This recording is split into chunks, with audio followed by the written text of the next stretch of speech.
കാസർഗോഡ് കുറ്റിക്കോലിലെ അശ്വതിയും പറക്കളായി സ്വദേശി രൂപേഷും ഉറ്റ ബന്ധുക്കളാണ്. കുട്ടിക്കാലം മുതൽ ഒന്നിച്ച് കളിച്ചു വളർന്നവർ. പിന്നീട് ഇരുവരും തമ്മിൽ രക്തബന്ധങ്ങളെക്കാൾ അപ്പുറം അടുപ്പമായി. അത് പിന്നീട് പ്രണയമായി വളർന്നു. പക്ഷേ സഹോദരിമാരുടെ മക്കൾ തമ്മിലുള്ള പ്രണയത്തെ വീട്ടുകാർ ഒന്നടങ്കം എതിർത്തു.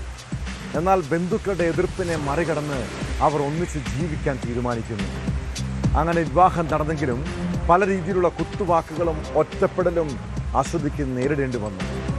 കഴിഞ്ഞ ദിവസം യുവതിയെ വീട്ടിൽ വിഷം കഴിച്ച നിലയിൽ കണ്ടെത്തിയതോടെയാണ് ഈ സംഭവങ്ങളെല്ലാം പുറലോകം അറിയുന്നത്. ഒടുവിൽ ആശുപത്രി ചികിത്സയിലേക്ക് അവൾ മരണത്തിന് കീഴടങ്ങി. വിവാഹം കഴിഞ്ഞ് 1 മാസം തികയും മുൻപാണ് ആത്മഹത്യ. സംഭവത്തിൽ കാസർഗോഡ് ടൗൺ പോലീസ് അസ്വാഭാവിക മരണത്തിന് കേസെടുത്ത് അന്വേഷണം ആരംഭിച്ചു.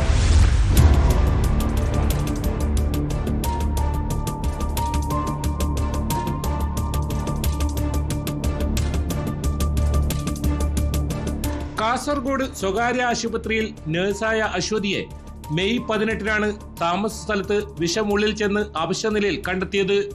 ഉടൻ തന്നെ ആശുപത്രിയിൽ പ്രവേശിപ്പിച്ചിരുന്നുവെങ്കിലും നില ഗുരുതരമായതിനാൽ പ്രാഥമിക ചികിത്സയ്ക്ക് ശേഷം പരിയാരം മെഡിക്കൽ കോളേജ് ആശുപത്രിയിലേക്ക് മാറ്റി. ചികിത്സയിലിരിക്കെ കഴിഞ്ഞ ദിവസം രാത്രിയിലാണ് മരണം സംഭവിച്ചത്. ബേഡകം പോലീസ് സ്റ്റേഷൻ പരിധിയിലെ കുറ്റിക്കോൽ ബേത്തൂർപ്പാറ വട്ടംതട്ട സ്വദേശിനിയായ അശ്വതിയുടെ വിവാഹം കഴിഞ്ഞ 4-ാം തീയതിയാണ് നടന്നത്. അമ്പലത്തറ പോലീസ് സ്റ്റേഷൻ പരിധിയിലെ പറക്കളായി ചീറ്റക്കാവ് സ്വദേശി രൂപേഷാണ് ഭർത്താവ്. വിവാഹത്തിനു ശേഷം വെറും 3 ആഴ്ചയ്ക്ക് ശേഷമുണ്ടായ യുവതിയുടെ മരണം ബന്ധുക്കളെയും സഹപ്രവർത്തകരെയും ഒരുപോലെ വേദനയിലാഴ്ത്തി. ആശുപത്രിയിൽ ചികിത്സയിലിരിക്കെ യുവതിയുടെ രഹസ്യമൊഴി പോലീസ് രേഖപ്പെടുത്തിയിരുന്നു. സംഭവത്തിൽ കാസർഗോഡ് ടൗൺ പോലീസ് അസ്വാഭാവിക മരണത്തിന് കേസെടുത്ത് അന്വേഷണം ആരംഭിച്ചു. BNS-ലെ 194 വകുപ്പ് പ്രകാരമാണ് കേസ് രജിസ്റ്റർ ചെയ്തിരിക്കുന്നത്. കേസിന്റെ അന്വേഷണം SI MB രാജന്റെ നേതൃത്വത്തിൽ പുരോഗമിക്കുകയാണെന്ന് പോലീസ് അറിയിച്ചു. അശ്വതിയുടെ മരണത്തിന് പിന്നിലെ കാരണം വ്യക്തമല്ല. കുടുംബ പ്രശ്നങ്ങളോ മറ്റു മാനസിക സമ്മർദ്ദങ്ങളോ ഉണ്ടായിരുന്നോ എന്നതടക്കമുള്ള കാര്യങ്ങൾ പോലീസ് അന്വേഷിച്ചു വരികയാണ്. മൃതദേഹം പോസ്റ്റ്മോർട്ടത്തിന് ശേഷം ബന്ധുക്കൾക്ക് വിട്ടു നൽകി.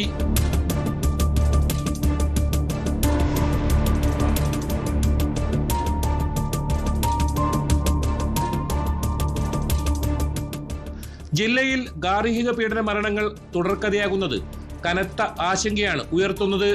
ഒരാഴ്ചക്കിടെ മാത്രം 3 യുവതികളാണ് ജീവനൊടുക്കിയത്. ആദൂർ പള്ളപ്പാടിയിലെ സൈനുദ്ദീന്റെ ഭാര്യ സെറീന, പാണലത്തെ 24 വയസ്സുകാരി ഫാത്തിമത്ത് സുബൈദ എന്നിവരാണ് കഴിഞ്ഞ ദിവസങ്ങളിൽ ഭർത്തൃ വീട്ടിലെ നിരന്തര പീഡനത്തെ തുടർന്ന് ജീവനൊടുക്കിയത്. സുബൈദയ്ക്ക് ഭർത്തൃ വീട്ടിൽ നിന്നും സ്ത്രീധനത്തിന്റെ പേരിൽ നിരന്തരം ശാരീരികമായും മാനസികമായും പീഡനം ഏൽക്കേണ്ടി വന്നതായാണ് പരാതി.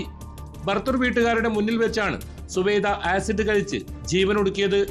സംഭവത്തിൽ അറസ്റ്റിലായ ഭർത്താവ് KA മുഹമ്മദ് ആദിൽ റിമാൻഡിലാണ്. ഇയാൾക്കെതിരെ ആത്മഹത്യാ പ്രേരണ കുറ്റം ഉൾപ്പെടെ ചുമത്തിയാണ് അറസ്റ്റ് ചെയ്തത്. അതേസമയം കേസിലെ പ്രധാന പ്രതിയായ ആദിലിന്റെ മാതാവ് ആയിഷയെ ഇതുവരെ അറസ്റ്റ് ചെയ്തിട്ടില്ല. 2 മാസം പ്രായമുള്ള കുഞ്ഞിന്റെ മാതാവായ സുബൈദ 1-ാം വിവാഹ വാർഷികം നടക്കാനിരിക്കെയാണ് ഇങ്ങനെയൊരു കടുംകൈ ചെയ്തത്. 10 വർഷം നീണ്ട പ്രണയത്തിനൊടുവിലായിരുന്നു സുബൈദയുടെയും ആദിലിന്റെയും വിവാഹം.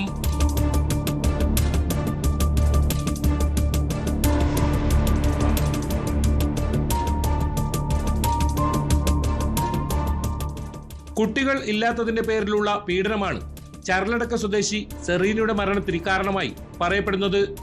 ഭർത്താവിനോടൊപ്പം താമസിച്ചിരുന്ന സെറീനയെ പള്ളപ്പാടിയിലെ വീടിനോട് ചേർന്നുള്ള ഷെഡിലാണ് കഴിഞ്ഞ ദിവസം തൂങ്ങി മരിച്ച നിലയിൽ കണ്ടെത്തിയത്.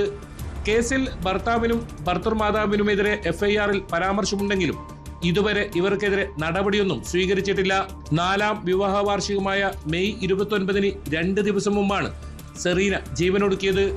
ആദൂർ പോലീസാണ് ഇത് സംബന്ധിച്ച് അന്വേഷണം നടത്തുന്നത്.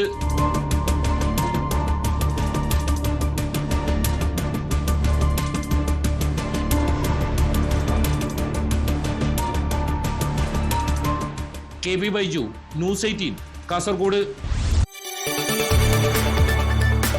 കൂടുതൽ വാർത്തകൾക്ക് news 18 Keralam YouTube channel subscribe ചെയ്യുക.